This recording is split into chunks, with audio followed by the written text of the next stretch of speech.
الیاس صاحب په خدمت کې عرض دی چې هغوی راشي او تاسو ته مخاطب شي. مولانا الیاس صاحب.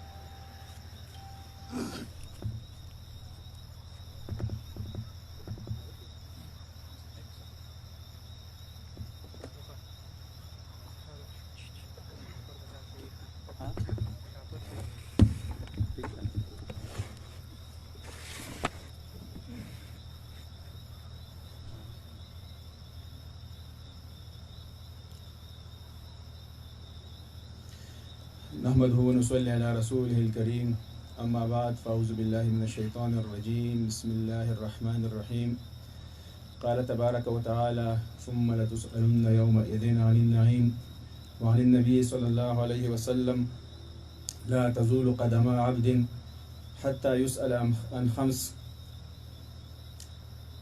لا تزول قدم ابن آدم يوم القيامة من عند ربه حتى يسأل عن خمس عن عمره فيما أفناه وعن شبابه فيما أبلاه وماله من أين اكتسبه وفيما أنفقه وماذا عمل فيما علم أو كما قال النبي صلی اللہ علیہ وسلم. سب سے پہلے تو میں باہر سے جتنے مہمانانی گرامی تشریف لائے ہیں تو ان کو خوش آمدید بھی کہتا ہوں. دوسرے نمبر پر جو سیف سوسائٹی کے منتظمین ہیں ان سب کا شکریہ بھی ادا کرتا ہوں اور ان کو مبارکباد بھی پیش کرتا ہوں کہ اتنا بہترین اس پروگرام کا انعقاد کیا اور ہمیں یہ موقع دیا اس میں کہ آپ لوگوں کے سامنے اپنے گزارشات پیش کر سکوں. بات میں مختصر کروں گا، اس کے بعد مولانا صاحب تفصیل اپنی بات کریں گے، گفتگو فرمائیں گے. جو حدیث میں نے آپ کے سامنے پیش کی، آیت کریمہ پیش کی، تو اس کا یہ ہے کہ بھائی جو نعمت اللہ تعالیٰ نے ہمیں دی ہے اور دنیا میں ہم بے دریغ اس کو استعمال کر رہے ہیں، وہ خواہ مادی نعمتیں ہیں یا معنوی روحانی نعمتیں ہیں، تو وہ ان نعمتوں کے بارے میں قیامت کے دن پوچھا جائے گا. جو مین تھیم ہے اس درس حدیث کا وہ یہی ہے کہ ہمارے پاس مختلف قسم کی نعمتیں ہیں، وہ ہم شمار کرنے لگے تو اللہ کہتا ہے، فرماتا ہے قرآن مجید میں وَإِن تَعُدُّوا نِعْمَتَ اللَّهِ لَا تُحْصُوهَا، اگر آپ گننے لگو گے اللہ تعالیٰ کی نعمتوں کو تو آپ گن نہیں سکو گے. نعمتیں بہت ساری ہیں، لیکن اس حدیث مبارکہ میں 5 چیزوں کے بارے میں ذکر ہے کہ قیامت کے دن ایک شخص اپنی جگہ سے ہل نہیں سکے گا.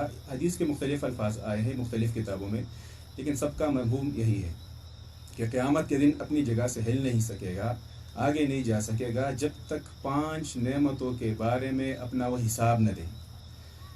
تو حساب دنیا میں ہم لوگ دیکھتے ہیں، آپ لوگ طلباء کو پتہ ہے کہ سال کے آخر میں جب امتحان ہوتا ہے، سیمسٹر کے شروع میں آپ لوگوں کو کہا جاتا ہے کہ بھائی آپ لوگوں کی 75% حاضری جو ہے وہ لازمی ہے، اور اس کو پھر گنا بھی جاتا ہے، اس کی باقاعدہ رپورٹ تیار کی جاتی ہے. اسی طرح اگر آپ لوگ اداروں میں دیکھ لیں، ہمارے دوست بیٹھے ہوئے ہیں تو ہمیں وسائل دیے جاتے ہیں حکومت کی طرف سے، اور سال کے آخر میں پھر اس کا آڈٹ کیا جاتا ہے کہ بھئی جو وسائل آپ لوگوں کو دیے تھے تو وہ کہاں خرچ کیے. اسی طرح ہمارے ساتھ قیامت کے دن حساب کتاب کیا جائے گا. سب سے پہلے جو چیز حساب میں لائی جائے گی وہ انسانی عمر ہے، انسانی زندگی ہے. بہت بڑی نعمت ہے زندگی. آپ اندازہ کریں یہ جو ابھی ہم بیٹھے ہوئے ہیں، اگر 1 سیکنڈ گزرتا ہے، اس 1 سیکنڈ کو ہم پوری دنیا کی قیمت کے اوپر واپس نہیں لا سکتے. اگر ہم سارے مل کے پوری دنیا کے جو وسائل ہیں اس کو بھی خرچ کریں، اس 1 سیکنڈ کو ہم واپس نہیں لا سکتے.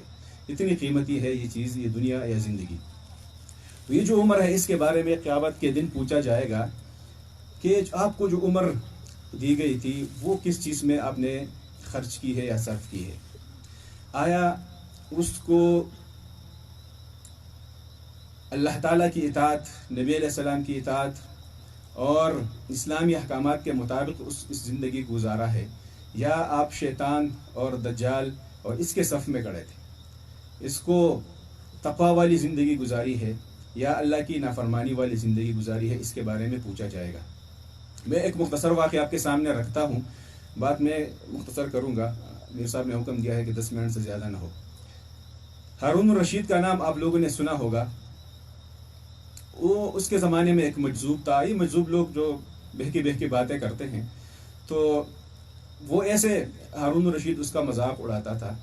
اور ایک دن اس کو کہا، اس کے اوپر یعنی اس کو آزادی تھی کہ جس وقت چاہتا تھا ہارون الرشید کے دربار میں جاتا تھا. ویسے تو دربار میں جانے کے لیے پورا پروٹوکول چاہیے ہوتا ہے، اجازت لینی پڑتی ہے، لیکن اس نے اپنے سبارڈینیٹس کو کہا ہوا تھا کہ بھئی جب بھی آئے تو ڈائریکٹ آ جائے میرے دربار میں. یہ ایک دن دربار میں تھا، تو کہہ رہے ہارون الرشید کے ہاتھ میں ایک چڑی تھی، تو وہ لخت والا اس کے وسرا. تو اس نے کہا اس بہلول کو ویسے مزاحن کہ یہ چڑی لے لو، اور دنیا میں اگر آپ سے زیادہ کوئی بیوقوف نظر آئے تو اس کو یہ چڑی پکڑا دینا، اس کو دے دینا. اس نے کہا ٹھیک. چند سال گزر گئے. بہلول کو کسی نے بتایا کہ ہارون الرشید بادشاہ بہت زیادہ بیمار ہے اور بستر مرگ کے اوپر پڑا ہوا ہے. تو یہ گیا اس کی تیمارداری کے لیے یا اس کے لیے عیادت کے لیے.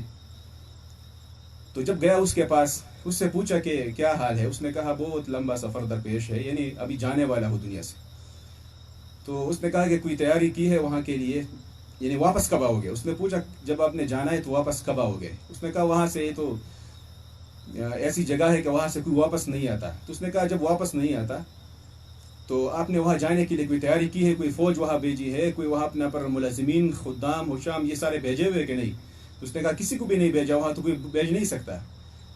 تو کہہ رہے اس نے وہ چڑی اٹھائی اپنے ساتھ لے گیا تھا اور ہارون الرشید کو پکڑا دی کہ دیکھو دنیا میں جہاں پر آپ کو اگر کہیں سفر کرنا تھا تو آپ پہلے وہاں پر اپنے جو معاونین ہے اس کو بھیج دیتے تھے اور واپس بھی آتے تھے. تو ابھی جب آپ جا رہے ہو وہاں ایسی جگہ پر جہاں پر آپ سے کوئی پہلے گیا بھی نہیں ہے، یعنی آپ کے کوئی خادم وہاں گیا نہیں ہے، واپسی بھی نہیں ہے، لیکن آپ کی تیاری ہے نہیں، تو مجھے کائنات میں آپ سے بڑا کوئی بیوقوف نظر نہیں آتا، تو یہ اپنا لے لو یہ چڑی. کہہ رہے اس نے کہا کہ واقعی آپ کی بات ٹھیک ہے کہ اتنا لمبا سفر درپیش ہے اور میں نے کوئی تیاری نہیں کی ہے. تو یہ جو عمر ہے اس کے بارے میں پوچھا جائے گا. دوسرے حدیث مبارک میں آتا ہے کہ نعمتیں تو بہت ساری ہے، لیکن 2 نعمتیں ایسی ہے جس میں انسان بہت زیادہ خسارے میں ہے. نعمتان مغبون فیہما کثیر من الناس. 2 نعمتیں ایسی ہے جس میں انسان بہت زیادہ خسارے میں ہے. ایک الصحہ اور دوسرے نمبر پر الفراغ. انسان کو صحت ملی ہوتی ہے، وہ سب کچھ کر سکتا ہے صحت کے، لیکن جب وہ بیمار ہو جائے کچھ نہیں کر سکتا پھر. تو کہہ رہے صحت بہت بڑی نعمت ہے اور فراغت بہت بڑی نعمت ہے کہ آپ کے پاس فارغ وقت ہے، اوقات آپ کے فارغ ہے، اس کو آپ اللہ کی اطاعت میں نہیں لگاتے. ہماری عمر کس چیز میں گزر جاتی ہے. عمر گران مایا درین صرف شد تاچ خورم سیف وچا پوشم شتا. کہ بھئی میری تو ساری عمر اس چیز میں گزر گئی کہ میں گرمیوں میں کھاؤں گا کیا اور سردیوں میں پہنوں گا کیا. ٹھیک ہے. ایک شاعر کہتا ہے کہ عمر برفست و آبتاب تموز، عمر برفست و آبتاب تموز اندکے مان و خواجہ غر ہنوز. فارسی کا شعر ہے کہ عمر، اس کی مثال بہترین مثال دی ہے کہ عمر کی مثال ہے برف جیسی، کہ جیسے برف رکھی ہوئی ہو اور بالکل جسے ہم کہتے ہیں پشتو کی اڑ گرمی، سخت گرمی ہو، جون جولائی کی دھوپ ہو، سورج ہو اور وہ اس کے اوپر پڑ رہا ہو یہ برف کے اوپر، تو برف کیا رہ سکتی ہے؟ نہیں. تو کہہ رہے کہ عمر تو بالکل اسی طرح برف کی طرح پگھل رہی ہے، لیکن ہم ابھی تک اسی خوش فہمی میں ہے کہ بھائی بہت ساری عمر پڑی ہوئی ہے. تو اس ایک حوالے سے کہ بھائی جو نعمت ہے عمر، اس کا ہم سے پوچھا جائے گا قیامت میں، تو ہمیں کیا کرنا چاہیے؟ عمر کو صحیح جگہ پر خرچ کرنا چاہیے. دوسرے نمبر پر جو ہمیں جوانی دی گئی ہے، یہ جو جوانی کا دور ہے، مجھے یہ جو نوجوانوں نے پروگرام، یہ میں نے ابھی دوست کو کہہ رہا تھا کہ بھائی میرے دل جو ہے ان کے لیے بہت زیادہ جذبات سے لبریز ہے، اچھے جذبات سے، کہ یہ جوانی کے اپنے جو بہترین اوقات ہے، اس جوانی میں لوگ پتہ نہیں کیا کیا کرتے اور یہ لگے ہوئے ہیں دین کی خدمت میں، تو یہ ان کو اپریشیٹ کرنا چاہیے. تو یہ جو جوانی ہے حدیث میں بہت زیادہ اس کی فضیلت آئی ہے. حدیث مبارک ہے کہ قیامت کے دن جب کہیں پر بھی سایہ نہ ہوگا، انتہائی مشکل حالات ہوں گے، تو سبعۃ یظلھم اللہ یوم لا ظل. اس دن قیامت کے اللہ تعالیٰ کی رحمت کے سائے میں 7 بندے ہوں گے جو اس اللہ کے رحمت کے سائے میں ہوں گے، جہاں قیامت کے دن کہیں پر بھی سایہ نہ ہوگا، ہر کوئی اپنے پسینے میں ڈوبا ہوا ہوگا، ایک دوسرے سے بھاگ رہے ہوں گے۔ اللہ کے رحمت کے سائے میں 7 قسم کے بندے ہوں گے، اس میں اور بھی لوگ ہیں، اس میں ایک ہے شاب نشأ فی عبادت اللہ عز وجل، وہ نوجوان جو اللہ کی عبادت میں اس کی جو جوانی ہے وہ اس کی اٹھان اللہ کی عبادت میں ہو، تو وہ نوجوان وہ کیا ہے، اللہ کو بہت زیادہ محبوب ہے۔ قرآن نے اس طرف جو اشارات کیے ہیں، میں مختصر کہوں گا کہ نوجوان کس کو کہا ہے۔ ابراہیم علیہ السلام کے بارے میں آتا ہے کہ انہ فتى یذکرہم یقال لہ ابراہیم، جب اس نے بت توڑ ڈالے تو پوچھا اس نے نمرود نے کہ بھائی یہ کس نے یہ کام کیا ہے، تو ان کے مصاحبین نے کہا کہ یہ ایک نوجوان ہے اور جس کو ابراہیم کہا جاتا ہے، اس نے یہ بت توڑ ڈالے ہیں۔ اسی طرح اصحاب کہف کے بارے میں کہا ہے کہ انہم فتنۃ آمنوا بربہم وزدناہم ہدی، یہ جو اصحاب کہف تھے جو بادشاہ وقت کے خلاف، باطل کے خلاف ڈٹ کے کھڑے تھے، بت پرستی کے خلاف، شرک کے خلاف کھڑے ہوئے، یہ نوجوان تھے۔ تو جو نوجوان ہوگا وہ باطل کے صف میں نظر نہیں آئے گا بلکہ حق کے صف میں نظر آئے گا، باطل کے سامنے وہ کھڑا ہوگا۔ یہ نوجوان کی تعریف ہے۔ آج ہم اپنے اوپر اس کو لاگو کر لیں، کیا ہم اس تعریف کے اوپر پورا اترتے ہیں؟ تو یہ جو جوانی ہے یہ بہت قیمتی ٹائم ہے، اس کے بارے میں پوچھا جائے گا، اس کو ہمیں خرچ کرنا چاہیے اللہ کے راستے میں۔ کہ وہ جو شعر ہے کہ در جوانی توبہ کردن شیوئی پیغمبری وقت پیری گرگ ظالم میں شود پرہیزگار، کہ اصل دور تو یہ نوجوانی کا ہے کہ اس میں انسان اللہ والا بن جائے۔ جب بوڑھا ہو جائے تو شیر جو ہوتا ہے، شیر جب وہ بوڑھا ہو جاتا ہے تو وہ بھی کیا پرہیزگار بن جاتا ہے۔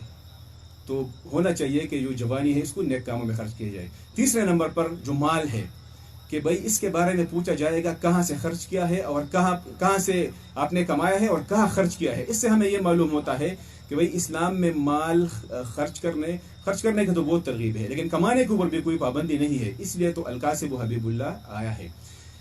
نہ ہمارا جو اسلام ہے اس کا جو اکنامک سسٹم ہے وہ تو نہ کیپٹلزم کی طرح ہے کہ بھائی اس میں انسان کو بالکل کھلا چھوڑ دیا ہے کہ بھائی حلال ہو حرام ہو جس طریقے سے بھی ہو لیکن مال کمانا ہے، نہیں۔